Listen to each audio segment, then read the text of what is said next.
सीमापुर नाम के गांव में मीना नाम की एक औरत अपने पति संजय के साथ रहती थी। संजय और मीना की लव मैरिज हुई थी। उनकी एक 12 साल की बच्ची भी थी जिसका नाम था सुहानी, जो कि बड़ी ही शांत और समझदार बच्ची थी। संजय एक मिस्त्री का काम किया करता था। कुछ ही दिनों में संजय को शराब की बुरी लत लग जाती है और उसके चलते संजय ने मीना और सुहानी को छोड़ दिया। तब से मीना ही सुहानी की देखभाल करने लगी।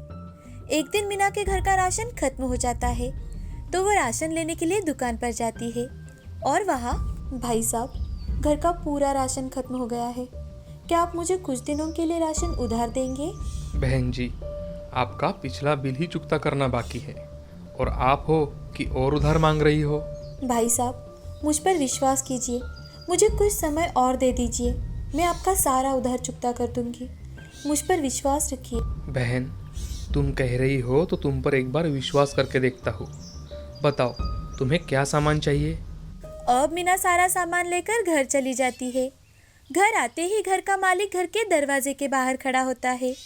वो मीना से, अरे मीना बहन, तुम घर का किराया कब देने वाली हो? भाई साहब, मुझे थोड़ा समय दे दीजिए। आप घर के हालात से बखूबी वाकिफ थे। कृपा कर थोड़ा समय और दे दीजिए। उस संजय ने तो मेरे पैसे डुबा ही दिए। अब कम से कम तुम घर का किराया मत डुबाना। नहीं नहीं भाई साहब, ऐसे नहीं होगा, कभी नहीं होगा। आप मुझ पर विश्वास कीजिए। जल्द से जल्द मैं कुछ काम धंधा कर पैसे जमा कर लूंगी और आपके सारे पैसे चुकता कर दूंगी। ठीक है, अब तुम कह ही रही हो तो 1 महीना और रुक जाता हूँ। ऐसा कह घर मालिक वहां से चला जाता है। अब मीना बड़े ही टेंशन में थी। वो टेंशन में आकर एक जगह बैठ जाती है। तभी उसके पास सुहानी आकर, माँ, क्या हुआ? आप ऐसे क्यों बैठे हो यहाँ? कुछ नहीं मेरी बच्ची, तू जा बाहर जाकर खेल। माँ, तुम्हें क्या लगता है कि मुझे कुछ समझ में नहीं आ रहा? मुझे सब समझ में आ रहा है माँ। पिताजी ने सभी लोगों से उधार लेकर हमें उनके ताने सुनने के लिए छोड़ दिया है। मेरी बच्ची, जो हुआ सो हुआ। हमारे नसीब में शायद यही लिखा हो, लेकिन अब आगे क्या करना है वो हमें देखना चाहिए। माँ, तुम पढ़ी लिखी हो, क्यों ना कोई नौकरी ढूंढ लो।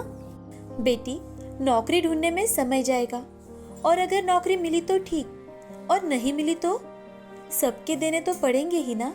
माँ, अब हम क्या करें? मैं सोच रही हूँ कि क्यों ना हम कोई व्यवसाय शुरू करें। छोटा ही सही, मगर थोड़े बहुत पैसे तो मिल जाएंगे। लेकिन हम कौन सा बिजनेस कर सकते हैं माँ? हे भगवान, अब तू ही कुछ रास्ता दिखा। मुझे तो कोई रास्ता ही दिखाई नहीं दे रहा। मीना के घर में पेपर की गड्डियों का ढेर पड़ा हुआ था। उसे देख सुहानी की आंखें तो जैसे चमक उठी और वो मीना से, माँ, हमें स्कूल में टीचर ने न्यूज़पेपर से मूर्ति बनाना सिखाया था। रुको, मैं अभी आपको दिखाती हूँ। सुहानी, न्यूज़पेपर से मूर्ति कैसे बनेगी? तुम यहाँ बैठो और देखो। ऐसा कह सुहानी ने बहुत से न्यूज़पेपर पानी के टब में डाल दिए और उसे हाथों से मसलने लगी। उन पेपर का कलर जाकर थोड़े ही घंटों में उससे सफेद रंग का लगदा बन गया। ये लगदा दिखाकर सुहानी अपनी माँ से, माँ, इस लगदे से हम इको फ्रेंडली मूर्तियाँ बना सकते हैं। हाँ मेरी बच्ची, अब कृष्ण जन्माष्टमी भी पास आ रही है तो हम उसके लिए नई नई राधा कृष्ण की मूर्तियाँ बनाएंगे और उसके साथ ही हम कृष्ण के पालने भी बनाकर बेचेंगे। माँ, तुम्हें कृष्ण जी के पालने बनाने आते हैं?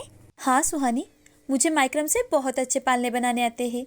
लेकिन सुहानी, अब कृष्ण जन्माष्टमी सिर्फ 10 दिन बाकी है। हम इतने सारे पालने इतने कम समय में कैसे बना पाएंगे? माँ, मैं भी आपकी मदद करूँगी। आप बिल्कुल चिंता मत करो, हम दोनों मिलकर सारे काम कर लेंगे। मीना को सुहानी का उत्साह देख बहुत अच्छा लगा और वो दोनों तभी से काम में लग गई। दोनों ने बहुत से कागज भिगो कर रख दिए। उसका लगदा बनते ही उसमें थोड़ी सी लाल मिट्टी ऐड कर दी और उससे बहुत सुंदर सुंदर श्री कृष्ण की और राधा जी की मूर्तियाँ बनाने लगे।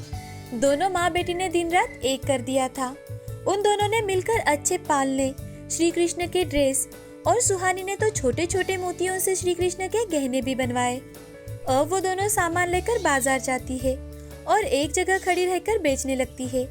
जब वो दोनों बेचने लगी तो सुहानी जोर जोर से, आइए आइए, कृष्ण जी की मूर्तियाँ ले जाइए, सुंदर सुंदर पालने और कृष्ण के आभूषण भी लेकर जाइए। सुहानी की मीठी आवाज सुन लोग मूर्तियाँ और सामान देखने चले आते हैं। सामान बहुत ही सुंदर था। तो उसे देख ग्राहक आकर्षित हो जाते हैं। एक ग्राहक, बहन, मुझे ये कृष्ण की मूर्ति चाहिए, कितने की दी? भाई साहब, ये मात्र 150 रुपए की है। ठीक है, मुझे एक दे दीजिए। बहुत से ग्राहक तो इको फ्रेंडली मूर्तियां हैं, ये देखकर ही खरीदने लगे। और कुछ औरतें, वो तो श्री कृष्ण के गहने देख उस पर टूट पड़ी थी। शाम तक मीना की बनाई हुई सारी मूर्तियां और साथ ही आभूषण भी बेचे गए थे। ये देख मीना सुहानी से, सुहानी, मेरी बच्ची कितनी बड़ी हो गई। आज तुम्हारी आइडिया काम कर गई। तुम्हारी सूझबूझ के कारण हम नया व्यवसाय शुरू कर सके। अब हमें किसी बात की कोई चिंता नहीं। हाँ माँ, अब हम ऐसे ही इको फ्रेंडली मूर्तियाँ बनाएंगे और बेचेंगे। साथ ही साथ नए नए प्रकार के आभूषण भी बनाएंगे। हाँ मेरी बच्ची। अब मीना और सुहानी घर चले जाते हैं। घर जाकर वो पहले घर मालिक का भाड़ा चुकता करते हैं। कुछ पैसे राशन वाले के, कुछ पैसे माइक्रम वाले के और कुछ उनके सामान खरीदे हुए लोगों के दे देते हैं।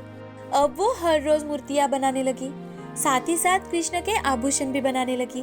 अब दोनों अपना जीवन एक दूसरे के साथ खुशी खुशी बिताने लगी। अब उन्हें किसी का भी देना बाकी नहीं था। इस कहानी से हमें ये सीख मिलती है कि मेहनत करने वालों को हमेशा भगवान ही रास्ता दिखाता है। इसीलिए मेहनत करते रहो, फल की अपेक्षा मत करो। कहते हैं ऊपर वाला जब भी देता है तो छप्पर फाड़ के देता है। आज तो वो कुछ ज्यादा ही दे रहा था। क्या सोच रहे होंगे आप? अरे मैं बात कर रही हूँ बारिश की। बरसात के मौसम में मुंबई तालाब बन जाया करता है और उससे काफी लोग परेशान हो जाते हैं। ऐसे ही परेशान थे गोविंद के परिवार वाले, जो एक छोटी सी झोपड़ी में रहा करते थे। एक दिन की बात है, जब वो बैठकर खाना खा रहे थे। अरे रे, फिर से ये बारिश। मैं तो तंग आ गया हूँ इस बारिश से। हाँ, और देखो सपने शहर में रहने के। कहा था गांव में अपने छोटे से घर में ही रहते हैं, पर नहीं, साहब को तो बड़ा आदमी बनना था। रश्मि तीखे तेवर से बोली, लेकिन गोविंद कुछ भी नहीं बोल सका। 8 साल पहले वो रश्मि के साथ मुंबई आया था कुछ बड़ा बनने, लेकिन वॉचमैन के अलावा कुछ नहीं बन पाया। ठीक है, लाओ मेरा टिफिन दे दो, मैं निकलता हूँ काम पर, नहीं तो आज भी उस गोलगप्पे की बातें सुननी पड़ेगी। गोविंद अपने बॉस धर्मराज की बात कर रहा था, जो उसे बहुत सारी बातें सुनाता था। लेट आने पर आज वो बिल्कुल सही समय पर बिल्डिंग में पहुंच गया था। यूनिफॉर्म को पहने वो कुर्सी पर आ गया। आते जाते सभी लोगों पर ध्यान देने लगा। काफी सारे बड़े लोग अपनी कार से अपने काम पर आ जा रहे थे। उन्हें देख गोविंद खुद से, काश मेरे पास भी इनके जैसे जीने की सारी सुविधाएं होती। मैं भी घूमने जाता, अपने परिवार को खुश कर पाता, तो शायद ही रश्मि को मेरे से कोई शिकायत ना होती। एक लंबी सांस लेकर वो फिर से अपने काम में लग जाता है। कुछ समय बाद उसने देखा कि एक छोटा सा लड़का उसके पास के कुर्सी पर आके बैठा था। गोविंद को लगा ऐसे ही बैठा होगा, लेकिन वो 1 घंटे तक वहीं पर बैठा रहा। ये देख गोविंद ने उससे पूछा, बेटा, तुम यहाँ आकर क्यों बैठे हो? क्या तुम किसी का इंतजार कर रहे हो?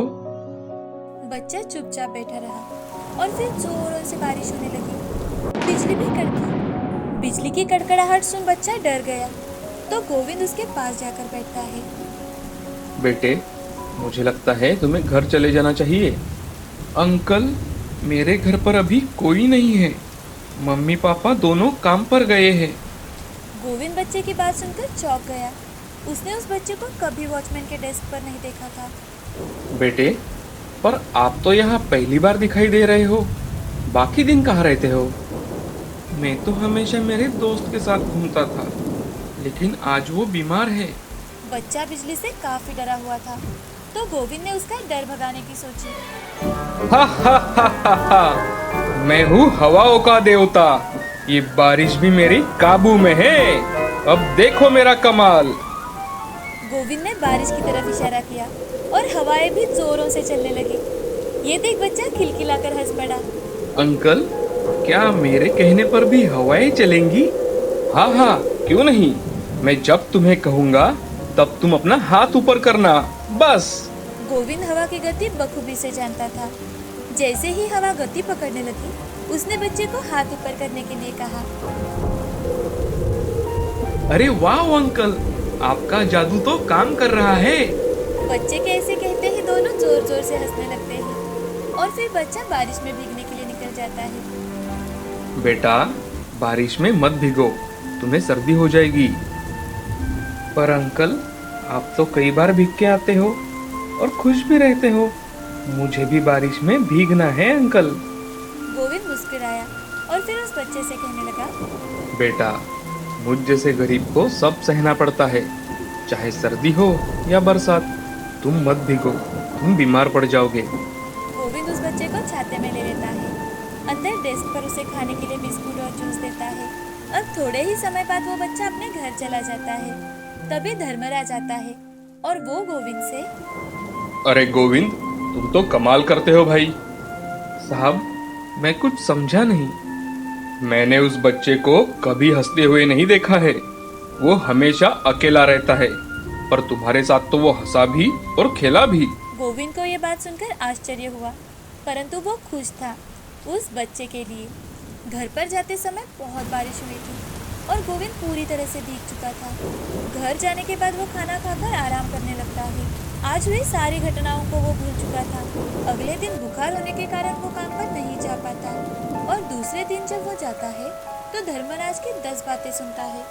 फिर अपनी कुर्सी पर बैठकर खुद से, हाय, ये गरीब की किस्मत कभी चमकती ही नहीं। तभी उसने देखा कि उसके बाजू में एक बड़ा सा छाता रखा था। उस पर एक नोट था। अंकल, आपके साथ वाली बारिश बहुत रंगीन थी। किसी दिन वापस जादू दिखाइएगा।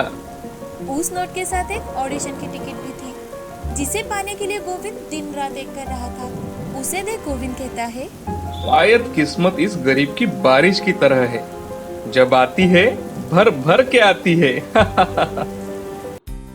जिस लक्ष्य की आप चाहत रखते हैं वो किसी न किसी तरह आप तक पहुंच ही जाती है।